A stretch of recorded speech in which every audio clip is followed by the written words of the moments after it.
I'm Ashlie Smith from the Farmington Hills Nature Center, and welcome to this episode of Nature in the Hills. Today we have a special guest with us, Andrew Tluczek. He's a researcher at Michigan State University, Department of Entomology. Thanks for joining us today. Hey, thanks for having me. Yeah. So can you tell us a little bit about your role with the Michigan State University and the Department of Entomology? Yep, I am a research technician there, and I work in a lab at MSU in the Forest Entomology Lab. Okay. So I provide a variety of assistance usually. I either have my own research topics in the lab, or I also assist a variety of other technicians or graduate students, like for their graduate, doing their master's degree or a PhD or a postdoctorate. Okay, great. It sounds like you work with a variety of different people there. Oh, yeah. So can you tell us, what is entomology? So entomology is the study of insects, and it's a huge, vast field. So you have insects in the trees. Pretty much every surface is covered in insects. Right. And specifically, our lab studies insects that are attacking forest trees. Okay. So instead of, even if you get more specific, like so we're on forest trees, but there's ones that study fruit trees, or hard stone fruit trees like cherry trees or things like that. Right. And then we focus generally on the forest setting and also Christmas trees. Can you tell us a bit more about your background and the research you're doing currently with Michigan State? Yep. Originally I got my bachelor's at University of Michigan Dearborn in environmental science. I got my master's in entomology at Michigan State University. Okay. And then most of the research I've worked as a research technician since I graduated with my master's in 2009, and I've worked as a technician since then. Right. I work on, the majority of the projects are in invasive species. For example, the emerald ash borer. Okay. And also other forest pests. Especially, I know the emerald ash borer has, a lot of people in Michigan have heard of it. They know about it. They know the devastating effects that it can have on the ash trees in our forests. Yes. So can you tell us a little bit more about what is an invasive species or a non-native insect species? What makes them invasive? Okay. So it's a good point is that you have invasive and then you have non-native invasive. So an invasive creature is anyone that, for whatever reason, begins to push out or damage or change the ecology of an area. So it can be native, and if something changes and that suddenly it has become invasive, like if you have a garden, morning glories are definitely invasive. Sure. But then a non-native one is something, for example, emerald ash borer is originally from probably around northeast China. Okay. It came to this area. In China, it is not invasive. The trees there have developed with it forever. So they have like a resistance to it, like or more like tolerant okay. For it. It acts as what's called a secondary pest. It only attacks dead or dying ash trees, already wounded ash trees. Here, the trees do not have that tolerance. And so the emerald ash borer is able to attack healthy trees. When an insect moves into an area with a similar climate, and it no longer has its predators or whatever controls its population in its native habitat, it can then expand to cause devastation. Right. It's very, very devastating. We've Yes. seen areas of Michigan where all the ash trees have been wiped out. Yes. So they can have really devastating effects. Are there any other examples of invasive insects that we have in southeast Michigan, or maybe ones that we're looking out for that are on their way here? Yeah, so currently in Michigan, the big ones that we care about is there's one called Beech Scale. Okay. That is killing either now or shortly about half of beech trees in the state are dead or dying. It's a very tiny insect that just like the scales on your garden plants, but it attacks the beech trees, and then they make holes in the bark that then a non-native fungus can enter and then kill the tree later. And you can see that on the tree, right? When The it Beech has Scale. the Yep. Yeah, they look like it almost looks like a white fuzzy covering on the trees. And then a new one that was just that has been appeared in western Michigan is hemlock woolly adelgid. Okay. It's they look like small white fuzz balls on the branches at the base of the needles, and that they feed on the trees during the wintertime. Okay. And they make a fuzzy covering, and then the trees have an allergic reaction that over the course of several years that tree will decline and die. Okay. And that's already killed most of the trees in the Appalachians and on the eastern seaboard. Wow. And they were introduced here from nursery stock, probably from West Virginia or the Carolinas. And it's only in localized areas along the West Coast, and hasn't, that I know of, entered into the main forest into the Upper Peninsula. But that's one that we're currently working on. Okay. And then another one is thousand canker disease. That's not known to be in Michigan at this time. It attacks black walnut trees. We have a lot of black walnuts. So. Oh yes, we do. Yeah, and it's a very tiny beetle called a bark beetle. Specifically, it's a walnut twig beetle. It enters the bark and it carries with it a fungus it's that fungus that will kill the tree. And so it was devastating to many trees, black walnut trees out west of the country. And it's been found in, I believe, Tennessee, and I know it's been found in Indiana. And so we're very careful about looking for it here to catch it before it becomes a big problem in Michigan. And then another big one that is not in Michigan yet that we found is a beetle called the Asian longhorn beetle. And it's a wood-boring insect that is slightly different than emerald ash borer. Instead of being just under the bark, it burrows deep into the tree, and it takes several years to develop. And it's much slower moving than emerald ash borer. But it attacks a very large range of trees, including maples and cottonwoods and several other groups. We have a lot of maples and cottonwoods too. Oh yeah, so. yeah. And fortunately, in many areas, it's been able to be eradicated. Like Chicago, I believe, might be ALB free. So that's Toronto, a good example. And other areas, but there's a very large infestation near Cincinnati, Ohio. It's very close to us. Yeah, it's very close. This is another beetle from China. So this is one that we're always looking for. Okay. All of these insects can be found at MSU Extension website. Okay, so images so that folks can know what they're looking for. Yep, and the Michigan Department of Natural Resources always has the information, and there's a program through MSU Extension called Eyes on the Forest, in which you can actually adopt a tree, like let's say in your yard or at a park or something like that. That's one of these trees that are known to be a host for these insects, and that you just periodically check up on it as almost a sentinel tree. Okay, so like a citizen scientist going out and kind of keeping tabs on the trees on their property or nearby their home. That's a great idea. And that's a new program that was started about a year ago, and it's called Eyes on the Forest. And that's available. Okay, because even though you're out there with your research team trying to keep tabs on all these insects that are coming into our state, it really helps to have citizens keeping watch because any moment, like we know that the Asian longhorn beetles in Cincinnati, that's not very far away. Exactly. So speaking of not being very far away, how do these non-native invasive insects get here in the first place? So what are some ways that they arrive in Michigan? So most pathways are through trade or people. So the majority of the insects that are not native to Michigan that have been here for a very long time were originally from Europe, and that's because most of our trade was with Europe, or most of us moved here from Europe. And then lately that's been surpassed by China, and China has parts of China have very similar climate to here, northern China. And so we have an enormous amount of trade, and when you have trade, you either have nursery stock that might have insects associated with it, or fungi, or anytime you move large material like tiles or metal packing material. Yeah. And so a lot of that construction material sounds like it would have the wood packaging. Yep, and that might potentially have the wood-boring insects involved. And actually, most of our steel that we get in Michigan, I believe, and I might be wrong, but I believe is from Italy. Okay. And so we always look for pests that we don't have, but from that area. And so many of the traps that we set out for these, we look at APHIS, the Animal Plant Health Inspection Services of the Department of Agriculture and the federal government, has a list of known insects that might do well here and that are from areas that we import goods from. And so we look for these type of hazards and to select areas to look for these pest insects. So as part of your research, you set traps throughout the state as kind of indicators to keep tabs on how different habitats are doing for specific insects then? Yes. So one of our major projects is, APHIS that I mentioned earlier has a nationwide program called CAPS.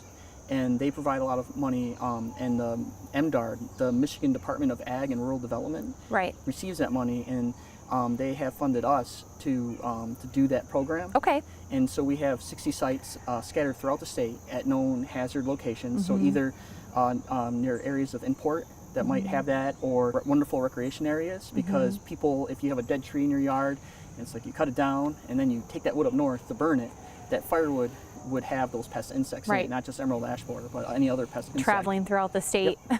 So we look at the recreation areas as another potential source of that, and we have traps there, and that's where, so we have them set up, scattered and very carefully. So pretty strategic points that you're monitoring. Yep. Great. And then unfortunately, at this time, we're still in the process of identifying. We identify all wood-boring insects that we capture from those traps. There's three major groups. They're called longhorn wood-boring beetles, flat-headed wood-boring beetles, and wood wasps. And we also capture moths and other types of traps. But usually, my job is to focus on the wood-boring insects. And we identify all those species. So then we also get a wonderful cross-section of, because we get about 20,000 of these wood-boring insects per year. And there's a very small drop in the bucket of all the insects in the woods. But we get a nice cross-section of the types of insects found in Michigan, and we can compare it to the tree types in different areas, so we can get a huge map of the insect communities across Michigan. That's great. That's great data that you guys are collecting for sure. So speaking of the insects coming from different parts of the country, different parts of the state, what are some of the effects that these invasive species can have not only on the environment but also on the economy? Well, it's a pretty strong effect. I grew up in southeast Michigan in the Detroit area, and ironically, around the core of our emerald ash borer was introduced. It was discovered in 2002 in Canton area, but from some of our studies, it was determined that it most likely arrived much earlier before it was noticed, because it's really hard to tell when a tree is infested until it's dying. So it most likely arrived in the United States around the early to mid 90s, and it was around the Westland, Garden City, Canton area. And just watching all the trees in your neighborhood die was very depressing. But it's also incredibly costly, because then the city has to come through and clear all those trees, because now they're very hazardous. They can fall on people. And hopefully plant new trees. And then plant new trees, which is also very expensive. And so generally the last estimate that I heard, which was just a couple of years ago, was it costs just the state of Michigan about $4 billion a year in terms of and this is also just on the forest side of tree removal, and also because we have a very large lumber industry up north. Like ash trees used to provide the lumber. For baseball bats in Pennsylvania, and not as much anymore. Right. And also used for furniture and other things. And it was a very good city tree. So it's incredibly costly, because then we do have the option of treating, through our research, treating the trees, but that's also an expensive choice. Right. That the cities have to make. And so we have one paper out that compares the economy of treating the trees versus cutting down all trees, and it has several options, but it's still a tough choice. And like I said, and it seems like a lot of communities have went that direction of removing the trees and planting new ones, and judging from cost-effective option. In Michigan, at least, because it was so quick, and it took several years, because it always takes years because each year one generation of emerald ash borer is produced, so it takes a long time to develop like what works on protection. You have to wait each year. And there's other states outside of the Great Lakes area that can fortunately use some of the research that we've gathered, because there's still a lot of ash trees in the country. And in Michigan, if you still have some areas have some ash trees left, and one species, white ash, has been some of them have survived the infestation. Like if you go to some of the parks, you might actually see some of these forests that are still alive. And you can treat that if you want, so it's up to you. But in others, but each city, and I haven't talked to, but some cities I know are attempting some of these treatment plans, at least to instead of cutting out all the trees at once, to slowly replace the trees. Yeah, that's a good. I'm glad that they're exploring that option for sure. So yeah, huge effect on the economy. A lot of people think of what the effect these insects have on the environment too. Obviously, it would damage the biodiversity, the habitat of the forest, homes for other animals. And like for example, the black ash, one of the species is a northern species that's found in wetlands, and it was important spiritually to Native Americans. Cultural effects too. Yeah, it was an important cultural tree. Quite a few research projects around black ash. Here in Heritage Park, you've set some traps throughout the last couple of years in different areas of the park, monitoring for insects here. So folks that are out exploring may have seen one of your traps even near the entrance. This year I know you're kind of farther back into the woods, so less chance for folks to see those. But what are some of the interesting things that you found about Heritage Park in the last couple of years that you've been collecting research from here? Well, the insects here are really diverse, which is kind of neat because we're still in the city. It's only about what I think I just looked it up. It was 211 acres. Is that acre? Yep. And so it's a relatively small spot. It looks like an island in in the sea of houses, but it's a very diverse population with. And I unfortunately don't have it on me, so I don't know how many insects that we found that are just unique that we found here. But some of the insects that we find that are somewhat rare, and it doesn't say they're other places, but some of them have only caught here at certain times of year. Yeah, it's really exciting. Yeah, and I mean, so far, knock on wood, I have not identified any invasive species of concern from this park yet. That's good to hear. Yes. So there's so many folks from this community and neighboring communities that really enjoy Heritage Park for the beautiful trails and nature and visiting the nature center and everything the park has to offer. So I'm sure they'd be interested to know that there's a diverse amount of insects and other animals that live here. Or some people might be upset with a lot of insects, because in every one of the dead trees and things you can see the signs of insects that have been feeding or continuing to feed on it. And so that's, most of the insects are in the dead. Most of the wood-boring insects that we collect, the native ones, only feed in the dead and dying trees. So most of like the dead pine trees and things that we have here weren't killed by those insects. They are just think of them as a cleanup crew. All right, so Farmington Hills residents, they're really passionate about coming to the park. There's some folks that come every day and explore our park. So what are some insects that folks should be on the lookout for? And if they do cite an invasive insect, where do they report it? Okay, so something I talked about earlier is like the Asian longhorn beetle. It's a very large beetle. It's about this big, but there's images of that online. Okay. It has big bright blue spots, and it has blue banded antennae. I feel like it's very prominent, very unique. Yeah. Yes, yeah. You wouldn't miss it. And the holes that it makes in trees, because trees have lots of holes in them. It's like, oh my goodness, did this come from that beetle? It's so large you can stick a pencil, like a standard number 2 pencil, right into the hole. Okay. And they have pictures of that online as well. The people to report that to would be the Michigan Department of Natural Resources. And I'm sure you could also contact Michigan State University Extension. Right. Whatever your local extension office is, if you have any concerns about any insect. Okay. Because usually there's many extension offices in each county that can provide advice. Insect identification and obviously that reporting if you find pests fungi. or invasive. Right. Yeah. If you see like a black walnut tree that the leaves are yellowing like in the middle of the year and there's no new construction near it, and it's like, why is this tree losing all of its leaves, like it's wilting? That might be from the thousand canker disease. Okay. If you have a hemlock tree, and there's many things that cause white small fuzzballs on the underneath, but if it's where the needles are joining with the twig, it might be the hemlock woolly duck. Okay. And they spread very slowly on their own, but if people move the planted material, that's usually how it spreads. But again, there's pictures of that online, because it can be easily confused with like spider nests. Right. But you can always just take a picture with your cell phone and things like that. So those are the 3 major pests to look out for. That there's a lot of great resources online too, like you mentioned, for folks to find images so they can kind of check it if they take a picture on their phone and check the image or. And the other one too is now I know in the state this year there's been a big blow up of oak wilt disease on oak trees, and that is caused by a small beetle that's similar to it's a type of bark beetle that spreads the fungus, and so that can cause a tree to again wilt all over. And usually it starts in one tree and then it makes like almost like a small pocket. Okay. And then the surrounding trees will begin to die, and then the ones outside of that will begin to die. And that's but they have a map of the areas that are known for oak wilt disease right, as so well. you can kind of be on the lookout for it and know if it's in your area or not. Yeah, that's good. In the summertime, one of the camps that we have is our STEM leadership experience. STEM standing for science, technology, engineering, and math. And that's for 2 weeks with middle school and high school students. They come out and explore the park for all different things, watershed issues, biodiversity. So you are an amazing volunteer, and you've come out the last couple of years, one of the days, and really focused on insects in the park with the students.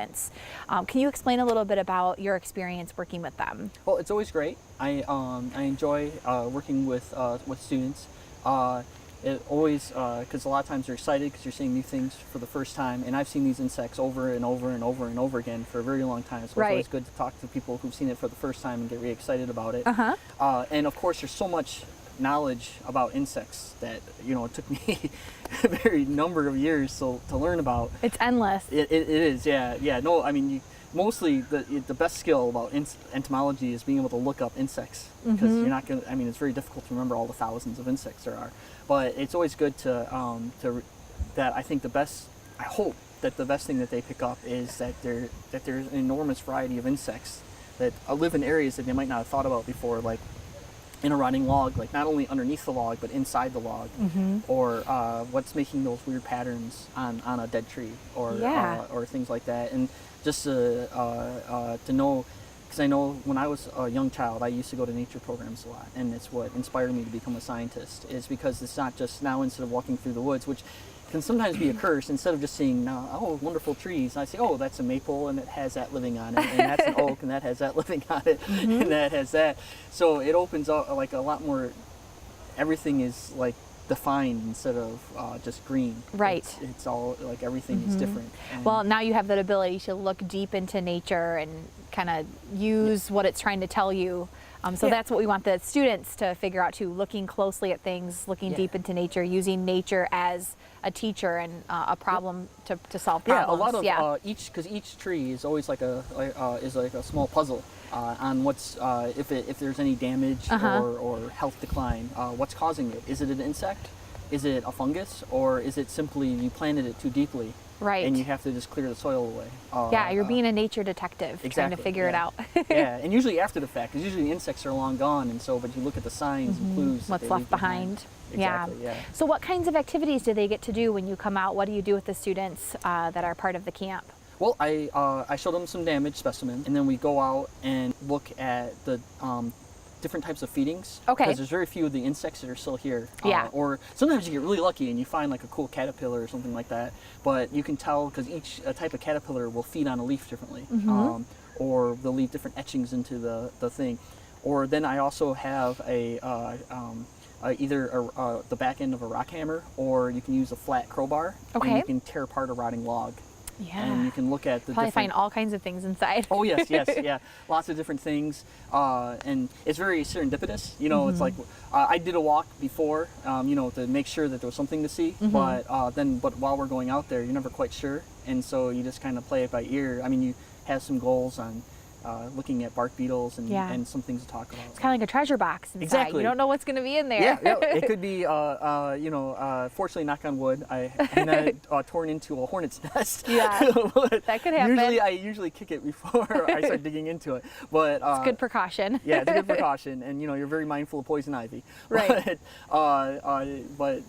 Just tearing in and then looking at the signs. Seeing what you can find. And then seeing what the log tells you, the story it tells. Exactly. On what killed it, and then what's now using it, and then as things as time goes on, different insects then move in to take advantage of the opportunity of, here's a log that just died and the bark is still on it, so you go underneath the bark, and then when the bark's off, fungus starts making the logs very soft, and so other insects can go take advantage, and come in. and then there's a regression as time goes on, almost like forensic, but without the forensic science using insects. And it is amazing how insects are really that cleanup crew of the forest, decomposing and part of that whole cycle. Yep. I think the students really enjoy the day you come out to visit. They really, it's very interesting, and hopefully it inspires them to want to learn more about insects just like you were when you were young and participating in those nature programs. Yeah. So if folks want to learn more about invasive or non-native insects in our area, where are some places they can look for more information? So Michigan State University has a wide range of websites on a variety of pests. For example, emerald ash borer, there's a website called emeraldashborer.info. Okay. That is a joint project between MSU and a few other agencies. We also, Michigan State University has, at MSU Extension, you can do a search on the website for a variety of the information. We have bulletins, which are generally 1 or 2 page summaries of the majority information. What does it look like? What type of host does it attack? What can be done about it? And contact information. Perfect. And then if you want to go in person, each county, I believe, has a extension office that you can go to visit. For example, in Oakland County, there's one at MSU Tollgate, which is really close to here. Yep, by 12 Mile and Meadowbrook, which is a really nice, good resource for people to use. Perfect. Thanks so much for joining us on the show today, Andrew, and sharing more information about insects in our area and invasive and non-native species. I know there's so much more information for folks, so hopefully they go out and do their own research. But thanks for joining us today. Yeah, thanks for having me on. Yeah. For more information about Heritage Park and the unique insects you can find here, stop by the Nature Center or give us a call. See you next time.